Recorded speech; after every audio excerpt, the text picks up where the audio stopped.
My name is Claire, and on my daughter's 6th birthday, I learned the ugliest truth about the people I once called family. They didn't just ignore her special day, they erased it. And that silence, it sparked the beginning of a quiet war I never asked for, but one I won't walk away from. But before I dive into our story, tell me, where are you watching this from? Drop your location in the comments below. I planned every detail. Streamers with cartoon ponies, pink frosted cupcakes, balloons swaying gently in the breeze. It was supposed to be Lily's perfect birthday. Our backyard in Austin had never looked so cheerful. And yet, she stood by the wooden gate, barefoot in the grass, holding a paper crown in one hand, waiting. "Maybe they're just late, sweetie," I said, my voice pitched too high with forced optimism. I could hear myself sounding fake and hated it. But Lily just looked at me with those huge brown eyes, too knowing for 6. "I don't think they like me, Mommy." Something cracked inside me. I knelt beside her and brushed a loose curl from her cheek. "That's not true," I whispered, but the words tasted like rust. I'd told enough lies to myself already. She didn't cry. That was the worst part. She just turned back to her tray of untouched cupcakes and asked if she could open one of her own presents early. I nodded, throat tight, and watched as she quietly peeled away the wrapping paper on the art set I'd gotten her. The one I'd saved up for all month. She smiled, small, polite, practiced, as if she didn't want to make me feel bad. The gate never opened. I checked my phone for the 10th time, heart thudding. No missed calls, no texts. I tried Dana again, my sister, Lily's aunt, straight to voicemail. Then our cousin Erica. Then my mother, radio silence. I texted Dana one more time, the anger now pulsing at my fingertips. "You couldn't even call." She was waiting at the gate. Then I stared at the screen, waiting for the dots to appear. They never did.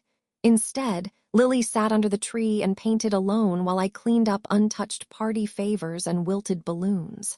I wanted to scream. I wanted to storm across the city and drag every single one of them into my backyard to see the look on my daughter's face. But I didn't. I just picked up another plate and smiled as brightly as I could. Later, I tucked her into bed. Her tiny arms wrapped around her unicorn plush, the one she named Brighty. I kissed her forehead and whispered, "I'm so proud of you." She didn't answer, already pretending to be asleep. And I walked back to the kitchen, shut the door behind me, and sobbed silently over a tray of uneaten cupcakes. Because the truth was dawning, cold and cruel. They had made their choice.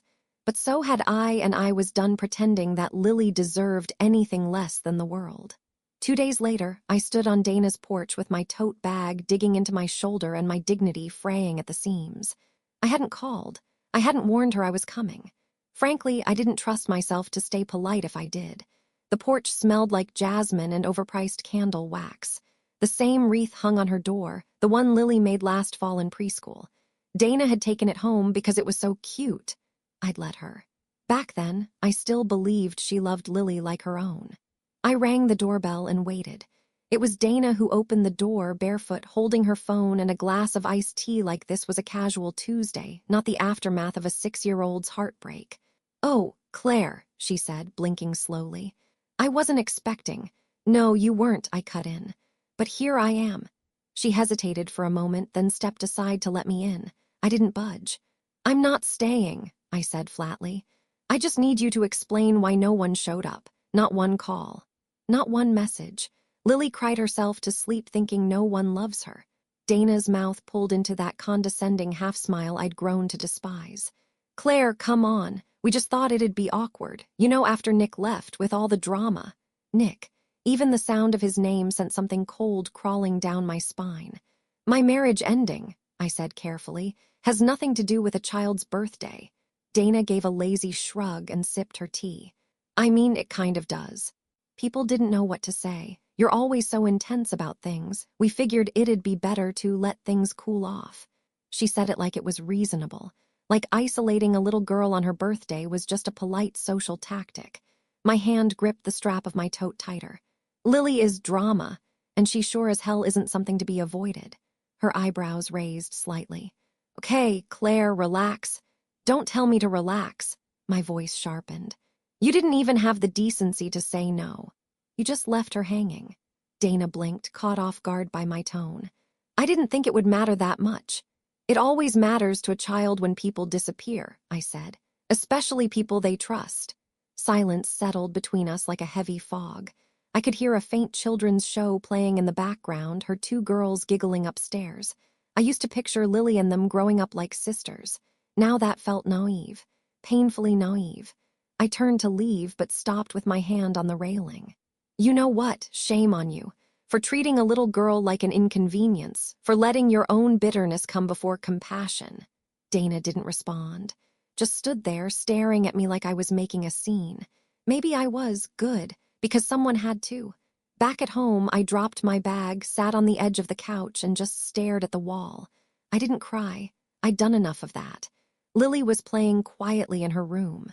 She hadn't asked about the party since, which somehow hurt even more than if she had. I pulled out my phone and opened the browser. Then I typed, "Child trauma therapists near me."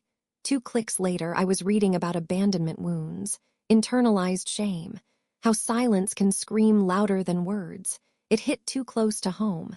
I booked an appointment for Thursday. Then I walked down the hall and sat beside my daughter on the floor as she colored. "What are you drawing?" I asked. She held up a picture of a house with a rainbow roof and tiny people inside. "This is our new family," she said. "Just me and you and Brighty." My heart twisted. I smiled and kissed the top of her head. "Well, that sounds like a perfect family to me." She didn't look up from her drawing. "Will it always be just us?" I paused, searching for the right words. "It'll always be the people who love you right," I said, "even if that means fewer people." That night after she fell asleep, I sat at the kitchen table with a legal pad and a mug of cold tea. I made a list of everything I could do to help her heal. Therapy, art classes, more playdates, less screen time, safe routines, gentle mornings. And somewhere near the bottom, I scribbled, "Protect her from people who make her feel small." I underlined it twice. Then, without even realizing it, I whispered aloud, "I'll fix this, baby. I promise." The first therapy session was quiet. Lily sat on a small blue beanbag, fiddling with a squishy toy shaped like a turtle. Her legs swung gently, not quite touching the carpet. The room smelled like crayons and lavender. Dr. Eliza Marin, a gentle-eyed child psychologist, knelt to Lily's level and smiled as if she'd known her forever. I watched from the couch across the room, fingers twisting around the strap of my purse. This wasn't how I pictured motherhood. I always thought I'd be signing permission slips and chaperoning field trips, not trying to piece together a broken child's self-worth. "Do you like to draw?" Dr. Marin asked. Lily nodded once, cautious. "Great, let's do that together." The first 10 minutes were scribbles and soft questions. Then silence, more scribbles. The only noise came from Lily's crayons moving across the paper. Dr. Marin didn't push. She let the silence stretch kind, patient. At the end of the session, Lily handed her a picture of a girl with a crown standing alone on a hill. No sun, no trees, just sky and grass. "She's waiting for her cousins," Lily whispered, eyes down. My heart dropped. In the car afterward, I asked gently, "How do you feel, sweetheart?" "Okay," she said. "Can we have pancakes for dinner?" That was Lily's way of avoiding sadness, turning pain into breakfast food. We had pancakes that night. Extra syrup. No rules. I even let her eat in her pajamas. The days that followed blurred into a rhythm. Therapy on Thursdays, art class Saturdays, snuggles every bedtime. We tried everything, baking muffins together, nature walks, silly dance parties in the living room. I rearranged my work schedule to be there every afternoon when she got home from school. I was determined to rebuild the joy they'd stripped from her. But the light in her, it flickered now, cautious and dim. She still painted rainbows, but never people underneath them. She smiled in photos, but only with her mouth, not her eyes. And sometimes I'd find her whispering to Brighty, her unicorn, saying things like, "It's okay if they forgot, I'll still love you." One night, after tucking her in, I stood in the hallway and just listened. She was humming to herself, that off-key little tune she always sang when she was trying not to cry. The guilt nearly suffocated me. How did we get here? I had done everything to shield her from the mess with Nick, from the way my family had slowly stopped showing up. I thought if I smiled enough, if I filled the gaps with crafts and giggles and Sunday pancakes, she'd forget. She'd heal. But kids remember. They don't always talk about it, but they carry it. In their drawings, in their silences, in their questions they're too afraid to ask. At our third therapy session, Dr. Marin asked me to stay after Lily had gone to the playroom. "She's very self-aware for her age," she said gently. "But Claire, she's internalizing what happened. She believes there's something wrong with her." I blinked fast. "Because no one came," Dr. Marin nodded. "Children don't always understand the complexity of adult dynamics. All she knows is that people she loved didn't show up, and she blames herself." I pressed a hand to my mouth. "She needs consistency, warmth, which you're giving her, but this will take time. She has to unlearn what that silence taught her." That silence. It wasn't just a missed birthday. It was a message. One that said, "You don't matter. You're not worth the drive. You're not enough to celebrate." And now, at 6 years old, my daughter was whispering those lies to herself. That night, I didn't cry. I just crawled into bed beside her and held her small hand in mine until we both fell asleep. The next morning, I bought every single color of sidewalk chalk the store had and let her turn our driveway into a rainbow jungle. She smiled. It wasn't wide. It wasn't carefree. But it was real. And that was enough for now. It arrived on a Wednesday morning, tucked between a grocery flyer and a bill from the water company. A pale pink envelope with Dana's familiar loopy handwriting. No return address. No apology. Just a folded piece of lined paper with a message that made my blood boil. "We're buying my girl's gold earrings for graduation. You owe me $2,500. I'll send you the invoice." No explanation. No joke. Not even a "Hey, how are you?" After weeks of silence and cruelty.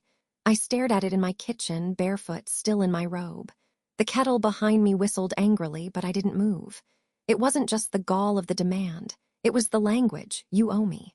For what? For abandoning my daughter. For throwing her birthday into the garbage like it was nothing more than a messy inconvenience. I let the kettle scream until it gave up on me. Then I sat at the kitchen table with a ballpoint pen and wrote a response that came from somewhere I hadn't known existed. A part of me that was done asking for decency. "Dear Dana, I'm sending you $1. Use it wisely. Your girls deserve earrings, sure, but they don't deserve them more than my daughter deserves family. And you made your priorities very clear." I folded the letter, slipped in a crisp $1 bill, and sealed it with the kind of fury that no longer needed to raise its voice. Then I dropped it in the mailbox and let the wind carry away the rest of my restraint. 2 hours later, the group chat lit up. It started with Dana. "Wow, real classy, Claire. You humiliate me over earrings." Then her best friend chimed in. "Yikes, that's cold." And of course, my mother jumped in, because she always does when things get performative. "This behavior is beneath you." But for the first time, I didn't flinch. I didn't defend myself. I didn't clarify. I didn't spiral into guilt or second-guessing. I left the messages unread and went back to slicing apples for Lily's snack. I was tired of being the family's emotional sponge. Lily came skipping into the kitchen in her unicorn pajamas, holding a paper crown she'd made in therapy. She beamed at me like the world was still full of good people and glitter. And in that moment, I realized something. I wasn't trying to win anymore. I wasn't trying to fix the relationships that had failed us. I was building something else, something better. That afternoon, I opened a fresh notebook and started writing lists. People I could count on, things that made Lily laugh, moments in the past month when I felt strong. It was a small list, but it was mine. And I was finally beginning to see what mattered. Later that evening, I checked my phone again. The group chat had exploded. My cousin Erica had posted a gif of someone slow clapping, followed by, "Honestly, I respect the move." Dana had sent 3 long paragraphs about what family is supposed to mean, all of which reeked of martyrdom. My mother, naturally, had started a side thread, texting me directly. "I don't understand why you're being so petty. You know Dana has done a lot for this family." I typed and deleted at least 5 different responses. Then I finally sent, "Lily waited by the gate for your car. You didn't come, we're done." Read at 6:17 p.m. No reply. That night after Lily was asleep, I poured myself a glass of wine and sat on the porch wrapped in a throw blanket. I should have felt rage or triumph or sadness. But instead, I felt still. Like something had settled inside me. Like the pendulum had finally stopped swinging. The silence that used to scream rejection now just sounded like freedom. It wasn't about earrings, or group chats, or sarcastic texts wrapped in fake concern. It was about reclaiming a space where my daughter could grow up knowing she mattered, where I wasn't afraid to draw lines that didn't come with dotted edges, where the word family didn't mean people who get to hurt you and still expect loyalty. That night, I opened a drawer and pulled out Lily's birthday invitations, the ones we'd made weeks ago. They were still there, untouched. Little unicorn cards with hand-glued stars and glitter letters. She'd signed her name in careful, crooked script. No one had RSVP'd. No one had even said sorry. I took one, placed it on the fridge, and looked at it like a promise. Never again. No more silent betrayals disguised as tradition. No more expecting kindness from people who traffic in guilt. I looked at that tiny card, smiled, and whispered to the quiet house. This isn't the end of anything, it's the start of something better. It was the middle of a quiet Thursday. Lily was in the living room watching a nature show, her head nestled on a pillow, Brighty the unicorn tucked beneath her chin. I was in the kitchen, up to my elbows in soap suds, humming along to an old song on the radio, grateful, finally, for a calm moment. And then the front door burst open. No knock, no warning. Just a sharp gust of October air and Dana's voice slicing through the house like a blade. You think this is funny, Claire? You think humiliating me in front of the whole family is some kind of victory? I dropped the dish I was holding. It shattered in the sink. Lily's head popped up over the back of the couch, eyes wide, startled. Dana! I stepped into the hallway, hands dripping. She stood there, wild-eyed and flushed, holding her phone like a weapon. You want to play games. Send me $1 and call it a lesson. You embarrassed me. My girls were crying when I had to tell them we couldn't afford their earrings because you're playing bitter single mom. You need to leave, I said calmly, my pulse pounding in my ears. Dana didn't move. You don't get to play victim, Claire. You're the one who walked away from this family. You're the one who makes everything about you. Lily stood now, trembling behind the couch. I could see her fingers gripping Brighty like a lifeline. Sweetheart, I said gently, not taking my eyes off Dana. Go to your room and close the door. But, Lily started. Now, baby. She ran, the soft thud of her bedroom door closed just as Dana stepped further into my living room. You don't get to send a child to therapy and act like that's parenting, Dana spat. You think that fixes everything. No, I said, voice low. But storming into my home uninvited and screaming in front of my daughter, that breaks what little is left. Dana scoffed. You always think you're better than everyone, with your little notebooks and therapy appointments. Meanwhile, the rest of us are out here doing the real work, raising families, showing up. I stared at her. You didn't show up, Dana. Not for Lily's birthday. Not for one phone call. And now you think you get to stand in my house and talk about showing up. She walked to the console table, grabbed a framed photo of Lily and me at the park. Her 6th birthday smile painted in chalk on her cheeks, and hurled it across the room. Glass shattered against the wall. The silence that followed was deafening. That was the moment everything snapped. I stepped between her and the broken frame. My voice was ice. Get out of my house. Make me, Dana hissed, her face twisted. I didn't yell, I didn't plead. I walked to the door, opened it wide, and pointed. Get out now. Or I will call the police, and Lily will watch her aunt be dragged away in handcuffs. For a second, I saw something flicker in her eyes. Shock, maybe shame. But it disappeared just as fast. Fine, she muttered, brushing past me. You want to isolate yourself, go ahead. But don't come crying when no one picks up the phone. I stood in the doorway long after she left, the cold air creeping into my bones. Only when the engine of her SUV faded did I shut the door and lean against it, trembling. Lily's voice came from the hallway. Is it safe? I turned and saw her peeking out from behind her door, tear-streaked, holding Brighty like a shield. I dropped to my knees. I'm so sorry, baby. I didn't know she'd come. I didn't want you to see that. She came closer, eyes brimming. Why is Aunt Dana mad at us? She's not mad at you, I said, holding her close. She's angry because I didn't let her hurt us quietly, and that's not your fault. Lily sniffled. Are we not part of the family anymore? My throat tightened. I smoothed her hair, kissed the top of her head. We are our own family, and no one, not even Dana, gets to tell us otherwise. We stayed like that on the floor, me cradling her, surrounded by broken glass and sharp silence. Later, I swept up the frame, washed the floor, and tucked Lily into bed early. She fell asleep fast, her tiny hand in mine. I stayed awake, though. The rage hadn't left me. It had just changed shape. Hardened. Focused. Dana had crossed a line, and this time she wasn't going to get a scolding text or a quiet, cold shoulder. No.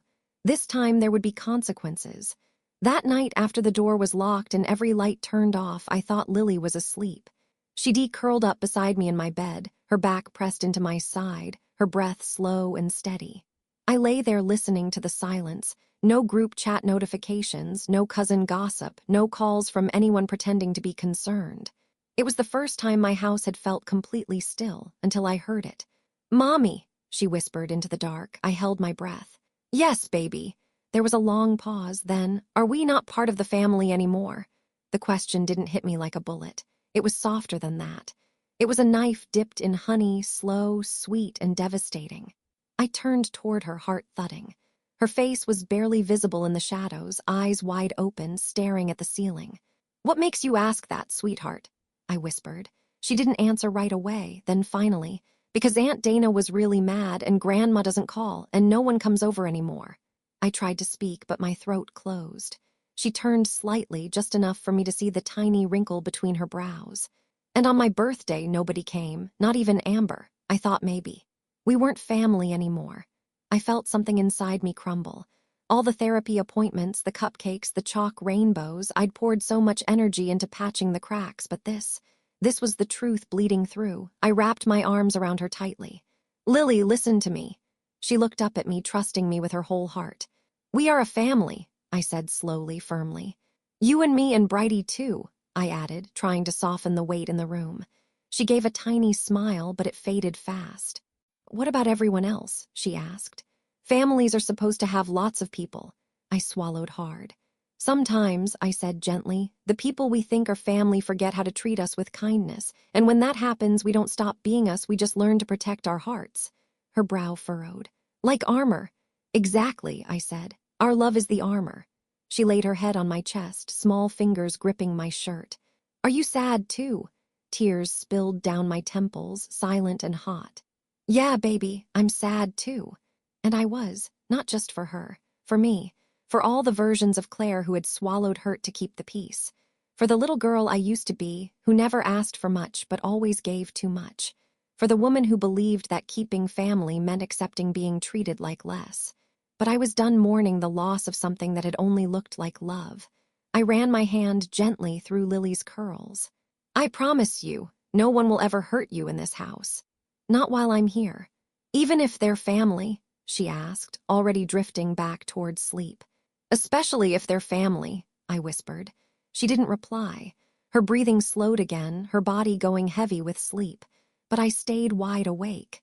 Because that was the night I stopped trying to fix what was broken. I wasn't going to guilt-trip anyone into showing up. I wasn't going to beg for scraps of affection from people who only knew how to weaponize guilt. And I sure as hell wasn't going to let Lily grow up thinking love came with conditions. I didn't have all the answers. I was still scared, still grieving the fantasy of the big, warm, multi-generational family I thought I'd built my life around. But I had clarity. Cruelty disguised as tradition, not welcome. Love with strings attached, returned to sender. I kissed Lily's forehead, pulled the blanket up around her shoulders, and whispered a new vow in the dark. "You are enough, just as you are. And this family we're building, it starts and ends with love." It was supposed to be an ordinary day. I had just come back from the grocery store, 2 bags of apples, cereal, and the crayons Lily had been begging for. The sky was overcast, the kind that makes everything look a little sleepy. I remember thinking I'd make chili for dinner. Something warm, something safe. But the moment I pulled into the driveway, I knew something was wrong. The front door was cracked open. Wide enough to see the entry rug. Too wide to be a mistake. My stomach dropped. I turned off the car without grabbing the keys, bolted to the porch, and pushed the door fully open. "Lily?" No answer. I stepped inside, groceries abandoned on the front steps. The hallway light was on. My coat was still on the hook. Her pink rain boots were by the door just where she'd left them, but the house was quiet, too quiet. Lily, I called again louder. No giggles, no footsteps.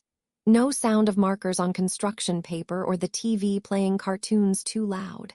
Every room I entered felt colder. Living room empty. Kitchen empty. Backyard still locked from the inside. I ran to her bedroom. The bed was made. Her stuffed animals sat lined up on the windowsill like always, but Brighty was missing. Her most precious thing. The air left my lungs. I checked closets, bathrooms, under the bed, behind the shower curtain. I even flung open the dryer, like some part of me thought maybe this was a game of hide-and-seek I hadn't agreed to. Nothing. My phone slipped from my hand onto the floor as I scrambled to pick it up, dialing 911 with trembling fingers. 911, what's your emergency? My daughter is missing, I said, breathless. She was home. I was gone for less than an hour. I came back and the door was open. She's 6. Her name is Lily Walker. Please, please, someone took her. I couldn't hear what the dispatcher was saying after that. Everything blurred into a high-pitched buzzing. I just remember sinking to the floor by the front door, one hand gripping the edge of the frame like it could anchor me. The sirens came fast, faster than I expected. Neighbors peered through their blinds as officers pulled up, one after another. A female officer helped me to my feet while others swept the house. I kept repeating myself like a broken record. She was just here. I swear I locked the door. She never wanders. She's scared of being alone. The officer nodded, writing everything down. Do you have any family nearby? She asked. The question made my stomach clench. Yes, but we're not close. Anyone who might take her without permission, I blinked. You mean like a kidnapping? We don't want to assume anything, ma'am, but it's important to consider all possibilities. I thought about Dana. No, she wouldn't, she couldn't, could she? The front yard was flooded with red and blue lights now. A small crowd had gathered down the street. Someone was crying. I realized it was me. I didn't even go that far, I said to the officer. Just the store. I was gone maybe 40 minutes. Do you have security cameras? No, not anymore. My ex took them when he moved out. I hadn't thought about that in months. It felt irrelevant until now when I needed them most. One of the officers stepped back inside. No sign of forced entry. Door was likely unlocked. But I locked it, I insisted. I always lock it. Lily knows not to open it for anyone. Could she have gone with someone she knew? The officer asked gently. I stared at him, heart pounding. Not unless they lied. I looked at my hands. They were shaking so badly I could barely hold my phone. And then the fear hit full force. The kind of fear that lives under your skin, in your teeth, in the back of your throat. The kind of fear that doesn't feel like anxiety anymore. It feels like instinct. Something is wrong. Something is very, very wrong. I stood in the middle of my hallway, still warm with grocery air, and realized I had been at war with my family in text threads and awkward holidays. But this was something else. This was someone taking Lily. This was a line not just crossed, but obliterated. And no matter what came next, no matter who was behind it, I knew one thing with searing clarity. They had underestimated me. The flashing lights outside my house had turned everything surreal, red and blue flickers crawling across the living room walls, making it look like an aquarium of panic. Neighbors stood in clumps at the edge of the lawn, whispering. My groceries still sat on the porch, apples rolling onto the steps. And then he walked in. Tall, sandy-haired, sleeves rolled up despite the cool evening air. His badge caught the light as he stepped through the doorway. I'm Detective Alex Monroe, he said gently, holding out a hand. I'm here about your daughter. I clutched the edge of the kitchen counter like it might keep me upright. She's only 6. Her name is Lily. She's terrified of strangers. I know. His voice was steady, the kind of steady that makes you want to lean into it. We're going to do everything we can to find her. The officers had been asking questions all night, but Monroe didn't come at me like an interrogation.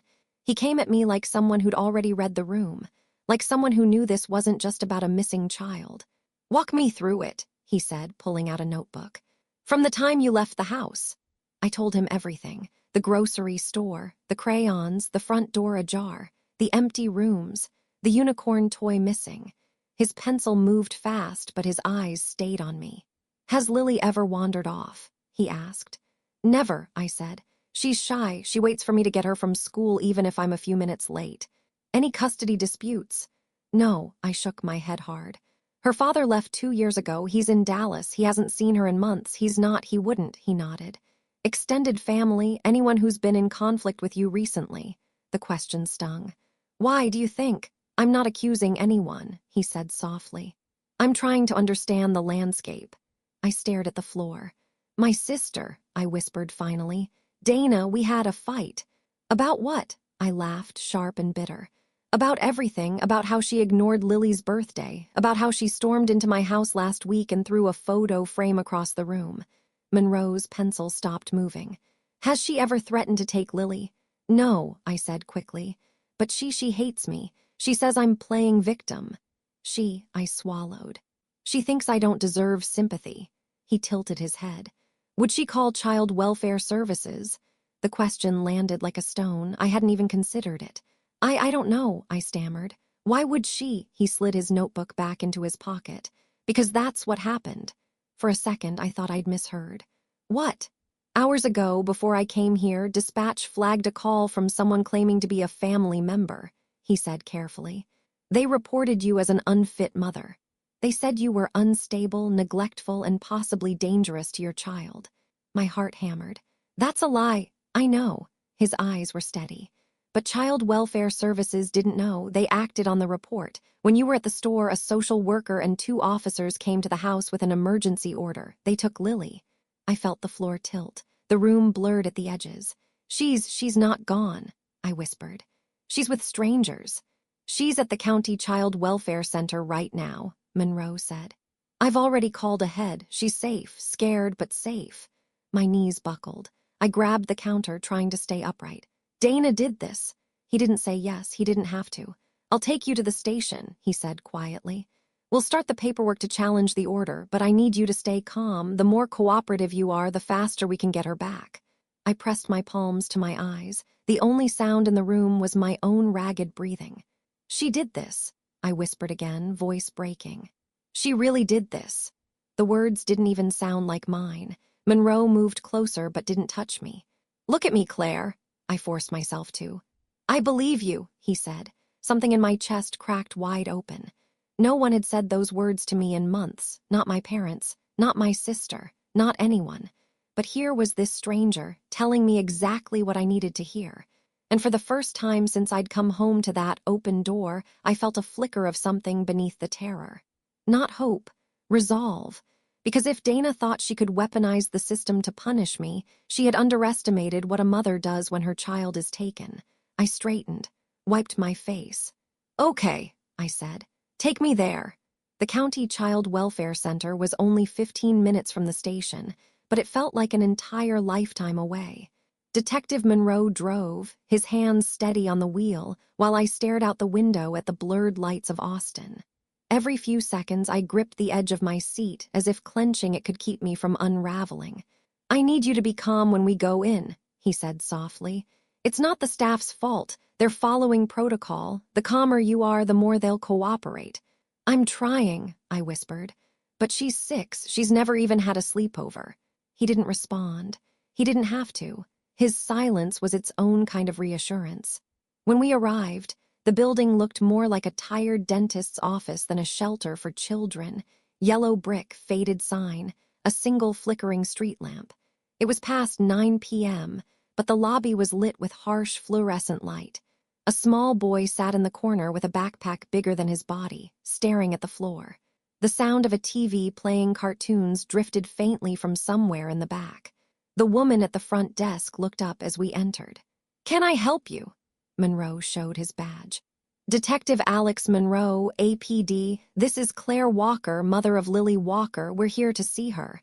The woman typed something into her computer.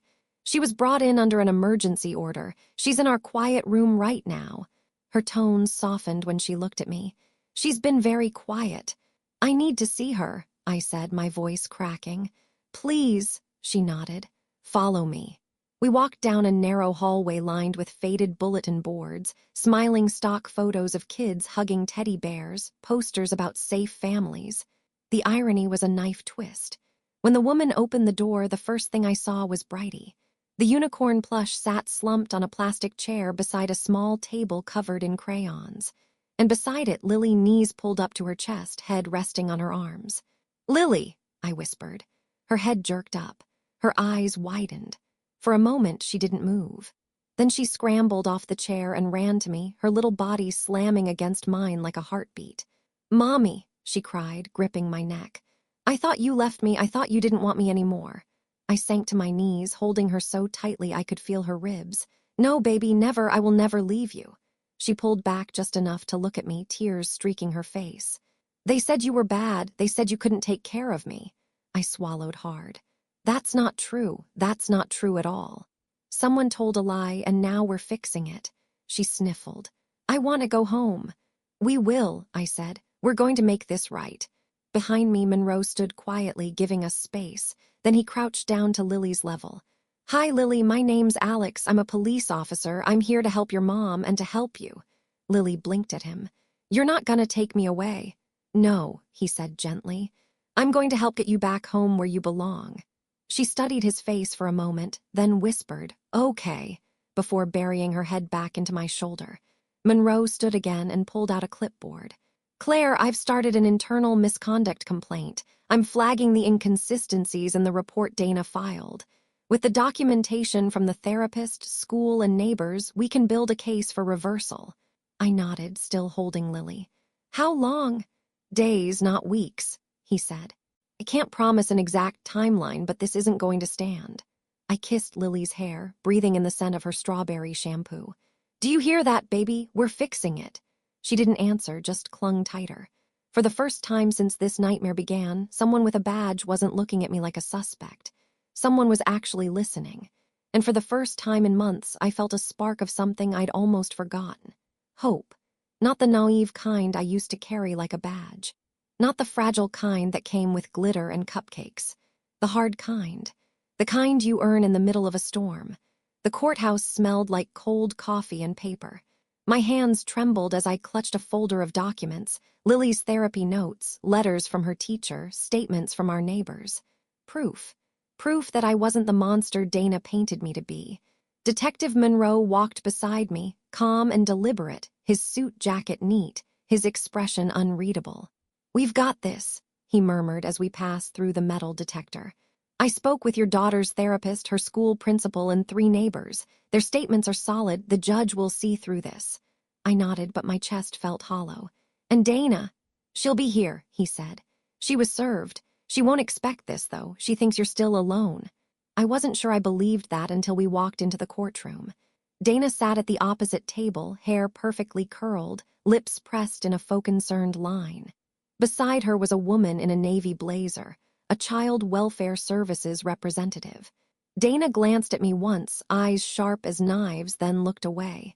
I wanted to stand up and scream, to ask her how she could do this to a 6-year-old, to ask if she felt powerful watching Lily cry herself to sleep in a strange building, but I stayed seated. Monroe's hand brushed the back of my chair, a silent "stay calm." The judge entered. Everyone rose. The proceedings began. The CWS representative went first, explaining that an anonymous family member, later confirmed as Dana, had reported concerns of emotional instability and neglectful parenting. She rattled off phrases like protective removal and best interests of the child, but her voice wavered as she spoke. She'd read Monroe's report. She knew the case was crumbling. Then Monroe stood. "Your Honor," he began, his voice steady and commanding. "Detective Alex Monroe, APD. Over the past 72 hours, I have conducted an independent investigation into the claims filed against Ms. Walker. I've interviewed her daughter's therapist, teachers, and neighbors. I've reviewed medical records, attendance logs, and home visits. Every single source affirms Ms. Walker is a fit and caring parent. These allegations are not only unfounded, they appear to be malicious in nature." He laid down a thick stack of documents with a soft thud. "The evidence speaks for itself." The judge flipped through the papers, brows furrowing. Then she turned to Dana. "Ms. Hughes, you filed this report." Dana shifted in her seat. I was concerned for my niece's well-being. Claire has been under a lot of stress. Do you have any evidence to support your allegations?" The judge interrupted. Dana's lips parted, closed. I just knew something was off." The judge's gaze hardened. You understand filing a false report is a criminal offense." Dana's face went pale. The judge turned to me. "Ms. Walker, your daughter will be returned to you immediately. Effective now, a temporary restraining order is issued against Ms. Hughes. Child Welfare Services will close the case pending further investigation." For a second, the words didn't register. Then they did. Lily was coming home. I pressed a trembling hand to my mouth, tears spilling freely. Monroe leaned down and whispered, "It's over. We've got her." The bailiff led Dana out of the room as she tried to protest, her voice rising in a tangle of excuses. But I didn't look at her. I couldn't. All I could see was the courthouse door swinging open and the social worker stepping in with Lily. She was still in the same leggings she'd worn to therapy, hair mussed from sleep clutching Brighty like a lifeline. "Mommy," she whispered. I dropped my folder and ran to her. She crashed into my arms, and the world snapped back into color. "You're coming home," I whispered into her hair. "No one will ever take you from me again." Her small arms wrapped around my neck. "Promise." "I promise," I said. "Cross my heart." Outside the courthouse, Monroe walked us to the steps. The late morning sun was bright, almost too bright, but Lily tilted her head up to it like a flower. I knelt and brushed a strand of hair from her face. "We're going home, baby, finally." She nodded, eyes shining. Monroe stood a few feet away, hands in his pockets, watching us with a faint smile. Not pity, respect. For the first time in months, I felt solid ground under my feet. This was my family now. No more silent suffering. No more stolen birthdays. Just me and Lily, protected, seen, and finally believed. It was the first evening that felt normal. Lily was in her pajamas, twirling around the living room with Brighty in one hand and a sparkly wand in the other. She giggled as she cast spells on invisible dragons, her feet skipping across the rug like she'd never been afraid at all. I watched her from the kitchen, my hands deep in soapy water, and for once I didn't feel that ever-present weight in my chest. The fear was still there, of course. It always would be in some shadowed corner of my heart. But tonight there was space for something else. Peace. A knock at the door startled me. Lily froze mid-spin. "Mommy, who is it?" "I'm not sure, baby," I said, drying my hands quickly. When I opened the door, I didn't expect to see him. Detective Monroe stood there, a cardboard box tucked under one arm and a cautious smile tugging at the edge of his mouth. "Evening," he said. "Hope I'm not interrupting anything." I blinked. "No, not at all. Come in." Lily peeked around the corner. When she saw him, her eyes lit up. "Officer Alex," she squealed. He chuckled. "Hey there, kiddo. I brought something for you." He stepped inside and placed the box on the coffee table. Lily ran over and immediately opened it. Inside was a small collection of books, a watercolor paint set, and a new stuffed unicorn, this one purple with glittery wings. "For me," she gasped, eyes wide. "All yours," he said. "Figured you deserved a little magic after the week you've had." Lily hugged the unicorn tight and whispered, "Thank you," with a sincerity that made my throat ache. Monroe looked at me, then sat on the edge of the couch. "I thought I'd stop by with an update." My heart tightened again. "Is it Dana?" He nodded slowly.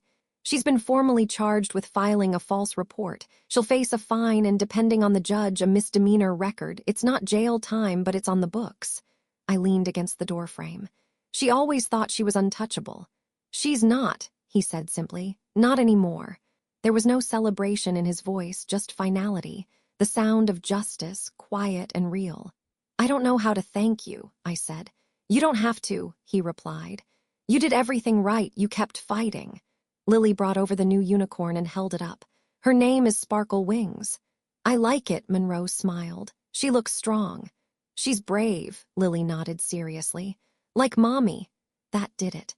I had to turn away for a second, pretend to be busy adjusting the blinds. When I turned back, Monroe was watching me, not with pity, not with admiration, but something steadier. Like he saw me. The whole me. The mother. The fighter. The woman who broke and built herself back up again. We sat on the rug with Lily after that. Monroe, surprisingly, was very good at playing princesses. He wore a paper crown she made him and helped her build a pillow fortress around Brighty and Sparkle Wings.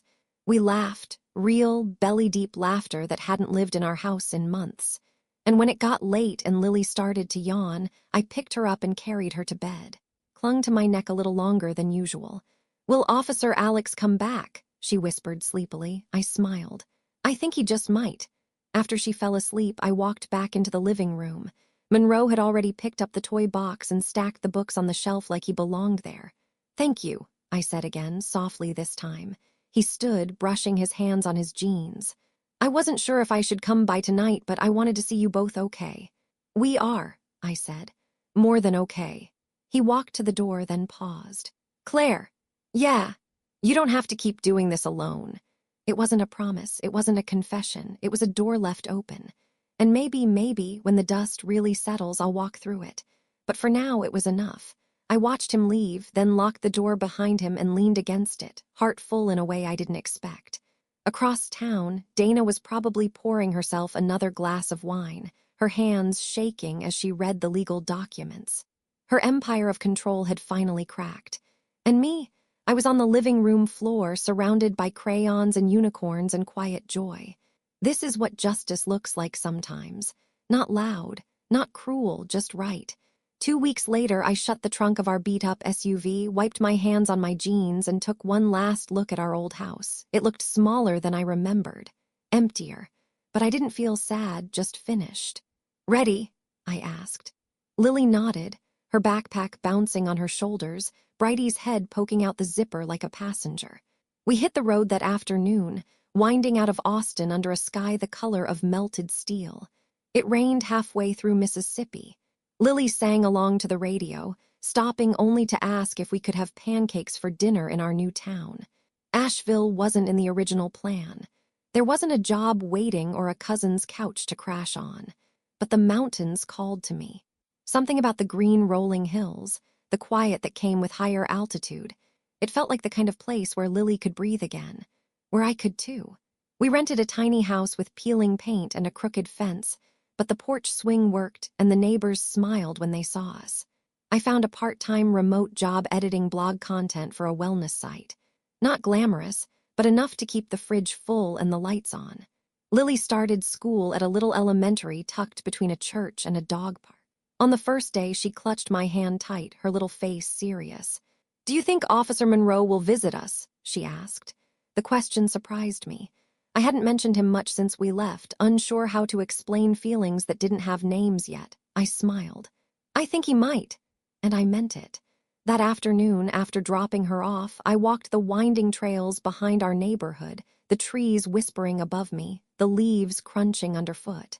For the first time in a long while, I didn't feel hunted. I didn't feel watched. I felt free. At home, I unpacked the last box, Lily's birthday banner still slightly wrinkled. I taped it over the kitchen table, a quiet promise, we'll celebrate again. And this time, everyone who shows up will be people who actually love us. We didn't need a mansion. We didn't need a big family tree or a spotless record. We just needed each other. 1 year later, the mountains still felt like a secret we got to keep. Lily's hair was longer now, always full of leaves and paint and mischief.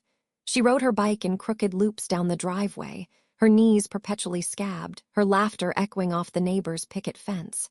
And most days, more and more of them lately, Detective Alex Monroe showed up just as the sun started dipping low behind the trees. Sometimes he brought pizza. Sometimes he brought books. Sometimes he brought nothing but time. Lily would run to him full speed, arms wide, calling him her protector, which he pretended to shrug off, though his eyes always softened when she said it. We didn't define anything out loud. There were no declarations, no rushed steps, just space. Space for something real to grow. One Saturday, we all went to the park. Lily had a new kite, a rainbow triangle with silver tassels, and insisted Alex be the one to launch it. He took off running across the field, laughing when it dipped, triumphant when it soared. I sat on the bench with a cup of coffee, the breeze cool against my cheek, and watched them, my daughter and the man who had believed me when no one else would. This is what family feels like, I thought. Not the kind you're born into. The kind you build with your own 2 hands. The kind that shows up.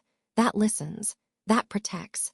Lily darted back toward me, breathless and beaming. "Can we stay a little longer?" I glanced at Alex, who was walking back with his jacket slung over one shoulder, and nodded. "Yeah, baby," I said. "We've got time." So much time now. The past didn't vanish, it never could, but it no longer defined us. Not the silence of Lily's 6th birthday, not the slammed door of Dana's rage, not the night I came home and found my world missing. What defined us now were things quieter but infinitely stronger, late-night stories under a shared blanket, a porch light left on, a man with steady hands and an open heart, and a little girl who finally knew she was wanted. Have you ever found family in a place you didn't expect? In a person who showed up not because they had to, but because they chose to? Tell me in the comments. Because I think that kind of love, the kind you choose, the kind that grows quietly, is the most powerful kind there is. Thank you for coming with me on this journey. And if you're in the middle of your own, hold on. The people who see you are out there. Keep going. They'll find you, they always do.